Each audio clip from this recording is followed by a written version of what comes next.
আমরা 4 ভাই বোন। আমার বোনদের কি বাড়ির জমি ভাগ দেওয়া লাগবে? বাবা মায়ের সন্তান হিসেবে ছেলে মেয়েরা সবাই টোটাল সম্পদ থেকে ভাগ পাবে। প্রত্যেকটা থেকে আলাদা আলাদা করে ভাগ দিতে হবে, ব্যাপারটা সেরকম না।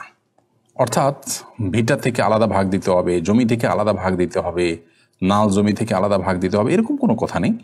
তবে বাবার মৃত্যুর পর ভিটার মার্কেট ভ্যালু, জমির মার্কেট ভ্যালু, সাধারণ জমি, চাষের জমি, অন্যান্য দোকানপাট, ফ্ল্যাট, প্লট যা আছে এগুলো সব বাজার মূল্য, এগুলো বের করে এনে সেগুলোর পার্সেন্টেজ আকারে হিসেব করে এরপর নিজেদের মধ্যে বোঝাপড়া করে নিতে হবে।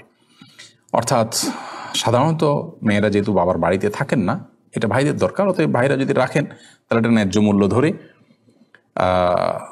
টোটাল অ্যাসেটের মধ্যে যুক্ত করে তারপর আনুপাতিক হারে বোনদের হিস্সা বোনদেরকে বুঝিয়ে দিবেন। অর্থাৎ তারা যদি ভিটার জমি না পান তাহলে সেক্ষেত্রে ক্ষেতের জমি নিলে সেখানে তুলনামূলক বেশি পাবেন, এবং সে বেশিটা আন্দাজে হবে না, হিসাব নিকেশ করে হবে, তার মূল্য বের করে হবে।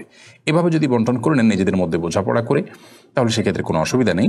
এবং ওই ভিটার জমির ভাগ আলাদা করে দিতেই হবে এমন কোনো বাধ্যবাধকতা নেই। কারণ হতে পারে যে এত ছোট ভিটা, সেখানে ভাই বোন এত বেশি যে এটা আসলে ভাগ করে কারোরই কাজে আসবে না, এমনও হতে পারে। আর এটা যদি নাও হয়, তারপরও এই প্রত্যেকটা জমি আলাদা আলাদা করে ভাগ করা জরুরি নয়, মোট মূল্যের উপর ভাগ করলেই চলবে, কিন্তু সেটা ন্যায্যতার সাথে নিশ্চিত করতে হবে যে বন্টন হলো কি হলো না। ভাই মাহফুজুল হক, আপনি লিখেছেন ফিলিস্তিনে ইসরায়েলি হামলা সম্পর্কে আপনার মন্তব্য জানতে চাই, এই পরিপ্রেক্ষিতে আমাদের করণীয় কি?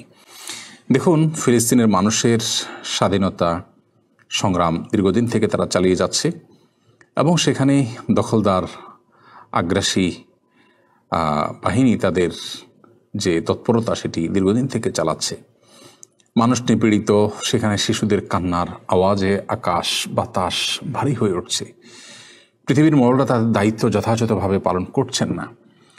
সবচেয়ে দুঃখজনক বিষয় হলো মুসলিম বিশ্ব তাদের যে দায়িত্ব আছে সে দায়িত্বটুকু পালন করছে না। আলহামদুলিল্লাহ, সারা পৃথিবীর সাধারণ মানুষরা, সাধারণ মুসলমানরা নিপীড়িত মানুষদের পাশে তাদের সংহতি প্রকাশ করে অন্তত দাঁড়াবার চেষ্টা করছে।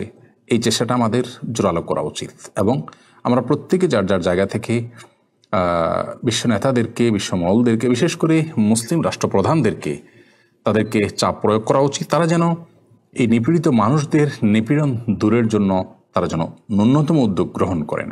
আমরা এর পাশাপাশি দোয়াও করবো আল্লাহ রাব্বুল আলামিনের কাছে, আল্লাহ যেন মাজলুমদের, তাদের নিপীড়িত মানুষগুলোর কষ্ট দূর করে দেন, লাঘব করে দেন, তাদের কষ্ট দূর করে অত্যাচারীদেরকে আল্লাহ তাআলা হেদায়েত দান করেন। হেদায়েত নসিব না থাকলে তাদেরকে যেন উপযুক্ত শাস্তি বুঝিয়ে দেন।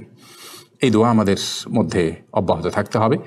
এবং গোটা পৃথিবীর সমস্ত মুসলমান একটি দেহের মতো, দেহের কোনো একটি অঙ্গ আঘাতপ্রাপ্ত হলে, অসুস্থ হলে গোটা শরীর যেরকম সেটাকে ফিল করে, অনুভব করে, মুসলমানরাও ঠিক একইভাবে কোনো এক প্রান্তে আক্রান্ত হলে সবাই সেটা ফিল করবে।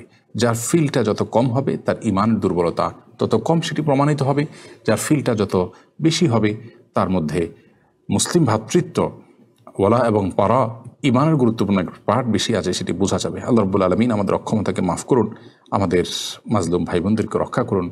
এছাড়াও ফিলিস্তিনের বাইরেও পৃথিবীর বিভিন্ন জায়গায় বিভিন্ন মানুষ মাজলুম আছে। আল্লাহ তাআলা সকল নিপীড়িত মানুষদের নিপীড়ন দূর করে দিন, এবং নিপীড়নকারীদেরকে উপযুক্ত এবং দৃষ্টান্তমূলক শাস্তি দিন। আর নিপীড়িত মানুষদেরকে শক্তি দান করুন, তারা যেন আগ্রাসনের বিরুদ্ধে রুখে দাঁড়াতে পারে, তাদের যেন সেই শক্তি সামর্থ্য আল্লাহ তাআলা দান করেন।